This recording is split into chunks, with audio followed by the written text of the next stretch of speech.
Bem, meus queridos irmãos, falamos ao vivo no nosso seminário de Teologia Bereshit, aqui do nosso Centro de Cultura Bíblica Bereshit. Aquele ali parece uma chama, mas é Yerushalayim, né? O nosso símbolo, esse candelabro, menorá, de 7 braços. Estamos falando aqui no nosso curso básico de Teologia. Temos também o curso intermediário, com 18 matérias, depois o curso de bacharel livre, com 10 matérias. E quem tiver todos os estudos livres e tiver segundo grau, pode fazer o requerimento de matricular-se no curso superior de teologia e poderá, então, com o exame de proficiência, fazer o curso de 4 anos em apenas 2, se for bem sucedido nesse exame de proficiência e a faculdade do MEC autorizar esse modelo, dando crédito nessas matérias. Nossa aula é de VTB, Versões de Traduções Bíblicas. Estamos na segunda fase da matéria. A primeira fase foi num outro bloco que falou sobre como se fazia as traduções, os pequenos detalhes ali. E agora, nesse bloco, vamos estudar mais profundamente a VTB. Essa matéria é uma matéria que tem uma grade quais sugêneres, apenas o nosso seminário. Você não acha em seminário nenhum no Brasil, só tem aqui VTB, e você pode fazer também curso só de VTB. Basta acessar as aulas pelo YouTube, fazer a matrícula, requerendo aí embaixo na descrição do vídeo, tem o nosso endereço, o nosso zap. Você pode fazer o curso só de VTB e ter o seu certificado. Como pode fazer também o curso toda a distância, através das aulas pelo canal no YouTube, e a declaração de audiência, faz a prova e vai eliminando as matérias. Se interessar, nos escreva. Então, terceira aula de VTB, hoje vamos tratar das Bíblias em português.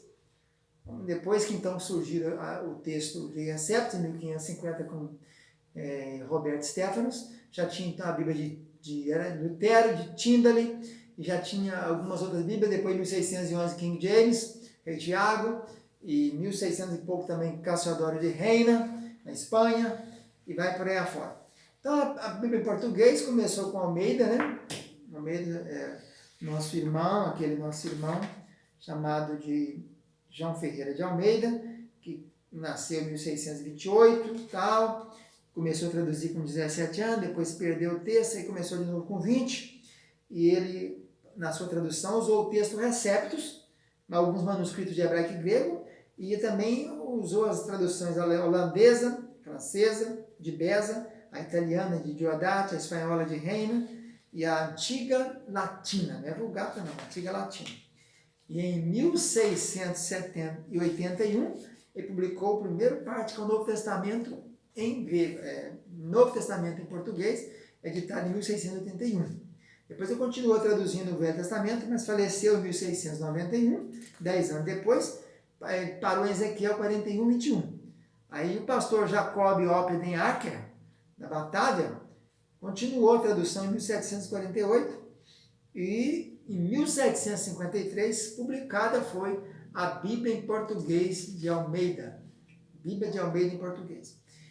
Em 1847, essa Almeida dele, de 1753, sofreu a primeira revisão, só ortografia, passando a ser conhecida como Almeida Revista e Reformada.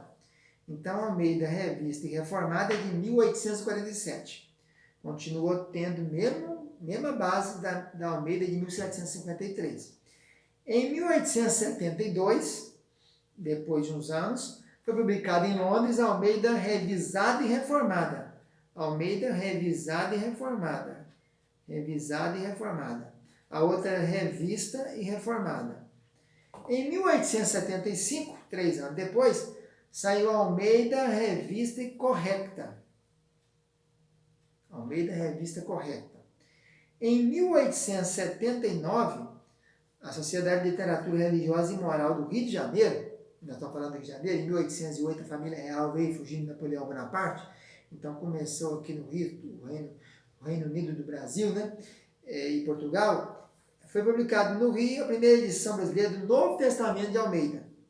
Em 1917, já começa a corrupção, porque em 1881, vocês lembram da aula passada, o Resticor de Hort pegou a Rei Tiago, a revisão de Tiago, e falaram que fizeram a revisão nela, mas na verdade mudaram 9.000, quase 10 mil palavras, com o nome de revisada de King James, de Resticor de Hort. Mas era mentira, eles acrescentaram, tiraram ou subtraíram quase 10.000 palavras diferentes no texto recebido. Aí saiu no Brasil a tradução brasileira.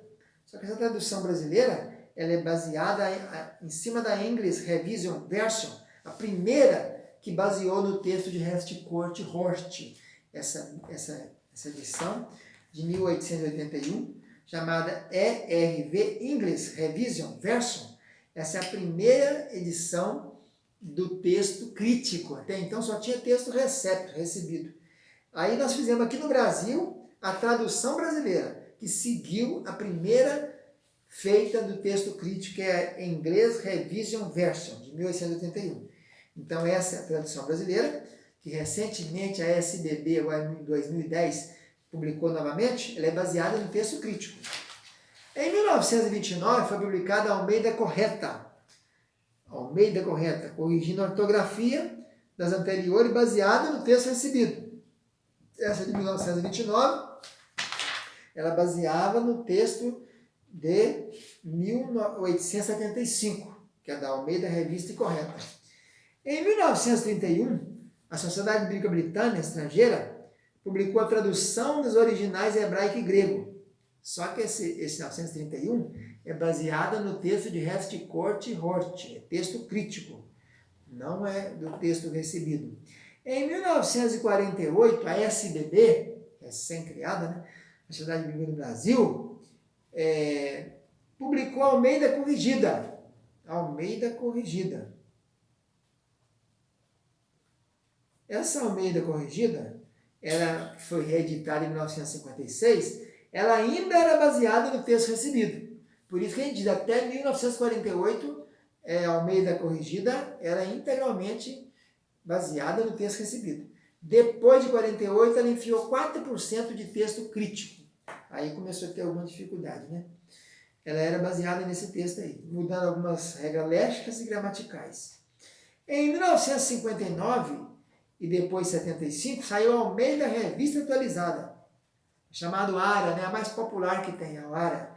Ela é de 59 e depois revisou em 75. Ela já é baseada no texto crítico. Largou o texto recebido e partiu para o texto crítico, que é aquele daqueles dois camaradinhos, chamada dupla dinâmica, né? O Batman e Robin, chamado texto de Harcourt Horst.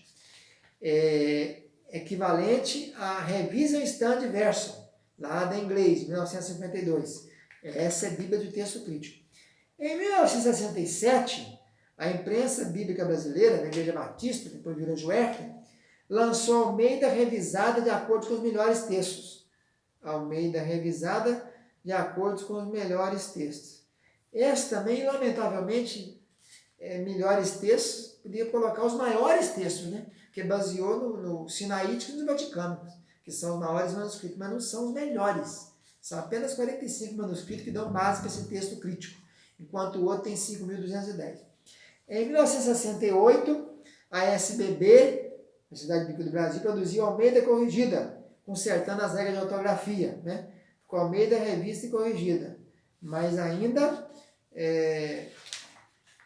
baseada no texto, agora 4% de contaminação já, 96% de TR, 4% de TC, até 48 era 100% texto receptos. De lá para cá, enfiaram 4% na corrigida de texto crítico. Em 1990, a editora Vida publicou a Almeida Edição Contemporânea.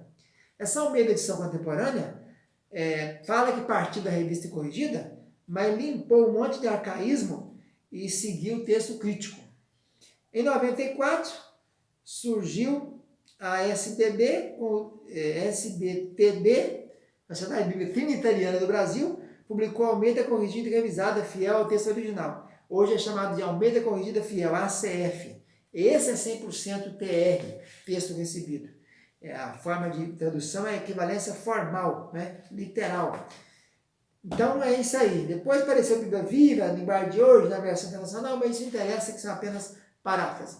Então nessa aula de hoje nós vimos como é que foram o movimento, né, o desenvolvimento do texto, partindo da primeira de Almeida, 1753, até os dias atuais, com esse monte, por fim, agora lançar a nova versão transformadora, que também segue o texto crítico.